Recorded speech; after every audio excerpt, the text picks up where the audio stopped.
Hi, this is MJ at Genshin Support Club, and today we're going to talk about Alhaitham.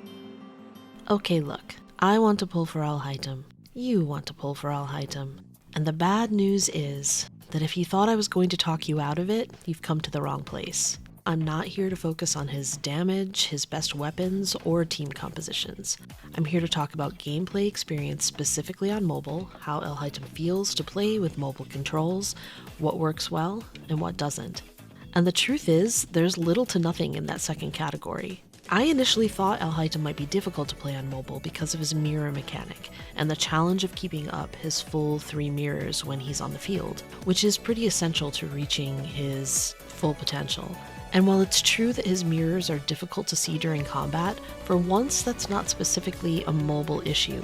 I think it's difficult to see on every platform, more or less, and after getting to play around with him and taking advice from some of my favorite theorycrafters, I've realized that the best way to play him on mobile, or anywhere else, is to simply learn his most effective attack combos in order to time your elemental skills and charged attacks. I recommend Sevi Plays for a straightforward explanation of how to do this, and I'll link to her video in the description. And while it may seem strange that I'm glossing over the mirror visibility issue when I nitpicked on Wanderer's buff being such a tiny symbol near his neck, the difference here is that while Wanderer's buff appears randomly, Alhaitham's is meticulously timed. And can we just take a moment to appreciate how well this requirement fits his personality? That he'd basically require us to synchronize our watches in order to fight with him seems spectacularly on brand. So with all that in mind, as long as you're up for a little cerebral action, Alhaitham is a joy to play on mobile. Yes, he's a selfish DPS who wants to be left on the field, but when his burst covers so much area and his normal attack string progresses so smoothly and easily, who really wants to switch away? And while he's not as flexible in this respect as someone like Kaching,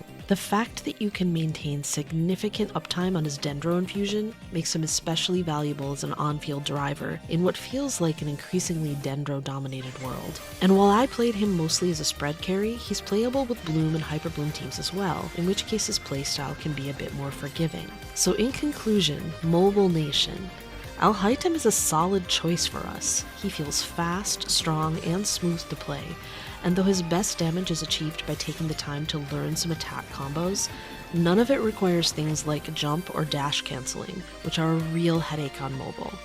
So if you're a fan of Alhaitham, or if you just want more on-field Dendro to work with your account, he's a mobile-friendly candidate for the job. If you've enjoyed this video or found it useful, please give it a thumbs up, and consider subscribing to my channel where I've begun a series of guides for mobile Genshin players.